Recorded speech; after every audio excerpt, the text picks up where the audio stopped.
আসসালামু আলাইকুম রহমতুল্লাহ বারাকাত। কুরআন মাজিদ এবং তাজবিদের বিষয়বস্তু থেকে আজকের বিষয় হচ্ছে সিফাত। আজকে আমরা সিফত সম্পর্কে প্রাথমিক পর্ব শুরু করতে যাচ্ছি। সিফাত হচ্ছে আরবি শব্দ যার অর্থ হলো গুণ বা গুণাবলী। কোরআন তেলাওয়াতে সিফাত হলো সেই সব গুণ বা বৈশিষ্ট্য যা প্রতিটি হরফ, অক্ষর বা শব্দের উচ্চারণে থাকতে হয়।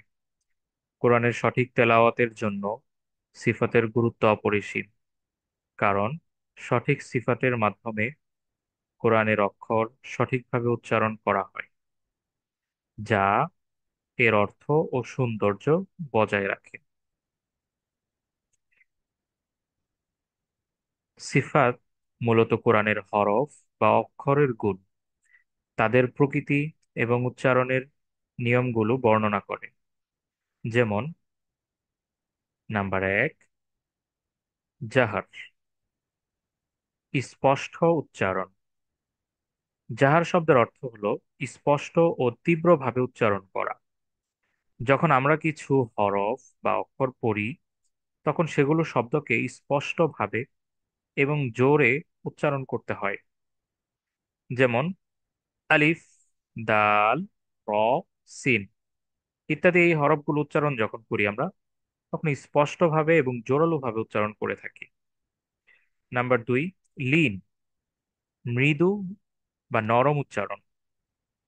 লিনের অর্থ হচ্ছে নরম ও মৃদু উচ্চারণ।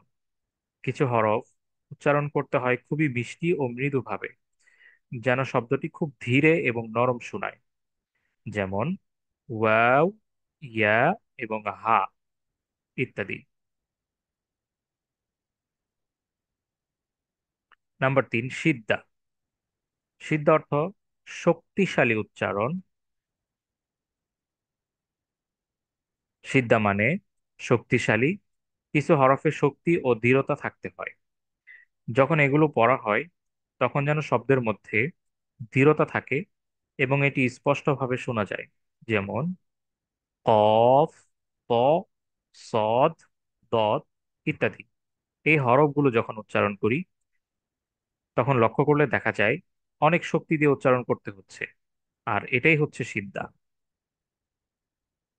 তাফসি, শব্দ প্রসারণ। তাফসি শব্দের অর্থ হলো লম্বা বা প্রসারিত করে পড়া। কিছু হরফ এমন রয়েছে, যেমন আলিফ এবং ওয়াও, এই হরফগুলো দীর্ঘ সময় ধরে পড়তে হয়, আর এটাকেই তাফসি বলে। এইভাবে কোরআন পড়লে কোরআন পড়া অনেক সুন্দর হয় এবং সঠিকভাবে শোনা যায়। নাম্বার 5, এজাম, স্পষ্টতা। এজামের মানে হলো স্পষ্টভাবে উচ্চারণ করা। কিছু হরফের মধ্যে একে অপরের সাথে পার্থক্য থাকে এবং সেগুলোর সঠিক উচ্চারণ নিশ্চিত করা দরকার। যেমন আমরা পড়েছি 2টি হা আছে আমাদের 29টি হরফের মধ্যে। তো 2টি হার মধ্যে একটি হা হচ্ছে গোল হা, আরেকটি হা হচ্ছে মাথা বাঁকা হা। কেউ কেউ বলে ছোট হা এবং বড় হা। তো এই 2টা হার উচ্চারণ কি একই রকম? না, এই 2টা হায়ের উচ্চারণ ভিন্ন থেকে ভিন্ন। একটা হায়ের উচ্চারণ হচ্ছে গলা চাপ দিয়ে উচ্চারণ করতে হবে, আর আরেকটা হায়ের উচ্চারণ হচ্ছে গলা ছেড়ে দিয়ে উচ্চারণ করতে হবে।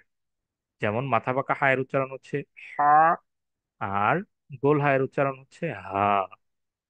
উচ্চারণের মধ্যেই অনেক পার্থক্য রয়েছে, আর এটাকেই এজাম বা স্পষ্টতা বলে। নুরানি, আলোর মতো স্পষ্টতা। নুরানি অর্থ হচ্ছে আলোর মতো পরিষ্কার এবং সঠিক উচ্চারণ। কোরআনের কিছু হরফ এমনভাবে উচ্চারণ করতে হয় যেন তা পরিষ্কার এবং উজ্জ্বল মনে হয়। যেমন মিম, র, লাম, এই হরফগুলো উচ্চারণের সময় আমরা স্পষ্ট, একদম আলোর মতো স্পষ্টভাবে উচ্চারণ করে থাকি। এগুলোকেই নুরানিয়া বলে। রুয়া অর্থ সঠিক উচ্চারণ। রুয়া শব্দের অর্থ হলো সঠিক এবং পরিষ্কারভাবে উচ্চারণ করা। যেসব হরফের উচ্চারণে কোনো বিভ্রান্তি বা ভুল হতে পারে সেগুলোর সঠিক উচ্চারণ করা। যেমন বা এবং বাংলা বর্ণে হচ্ছে ব, এবং উর্দু বর্ণে হচ্ছে প বা পে। এই দুটোর মধ্যে পার্থক্য যেটা, সেটাই হচ্ছে আমাদের পরিষ্কারভাবে উচ্চারণ বা রুয়া। এরপর রয়ে গেল 8 নম্বরে মদ। মদ অর্থ হচ্ছে টান দিয়ে পড়া, হরকতের উচ্চারণ টেনে পড়া। মদ মানেই হচ্ছে হরফের উপরে হরকতের উচ্চারণ টান দিয়ে পড়া। যেমন আলিফ, ওয়াও, ইয়া, এই তিনটি হচ্ছে মদ্দের হরফ। আলিফ, ওয়াও, ইয়া এর উচ্চারণ কিছু সময়ের জন্য টান দেওয়া। যেমন আ, ওয়া, উই, ইয়া ইত্যাদি। এখন আসি, এই সব সিফাতের মাধ্যমে কি লাভ হয় বা কি উপকার হয়। সঠিকভাবে কোরআন তিলাওয়াত করা এবং সিফাতের মাধ্যমে আপনি কোরআনের অক্ষরগুলো সঠিকভাবে পড়তে শিখবেন। আল্লাহর কথা সুন্দরভাবে পৌঁছানো যায়। কোরআন তেলাওয়াতের মধ্যে সঠিক উচ্চারণ ও শব্দের মাধুর্য আল্লাহর কিতাবের সম্মান বৃদ্ধি থেকে বৃদ্ধি করে দেয়। অন্যদের কাছে সুন্দরভাবে কোরআন পৌঁছানো যায়। আপনি যদি কোরআন সুন্দরভাবে পড়তে পারেন, তাহলে অন্যরাও এটি ভালোভাবে শুনতে ও বুঝতে পারবেন। এই সিফাতগুলোর সাথে আপনি যদি প্র্যাকটিস করেন, তবে কোরআন তেলাওয়াত আরো সুন্দর এবং সঠিক হবে। এই ছিল আজকের আমাদের প্রথম পর্ব। দ্বিতীয় পর্বে ইনশাল্লাহ আমরা সিফাত নিয়ে বিস্তারিত কিছু আলোচনা করব। আসসালামু আলাইকুম ওয়া রাহমাতুল্লাহি ওয়া বারাকাতুহু।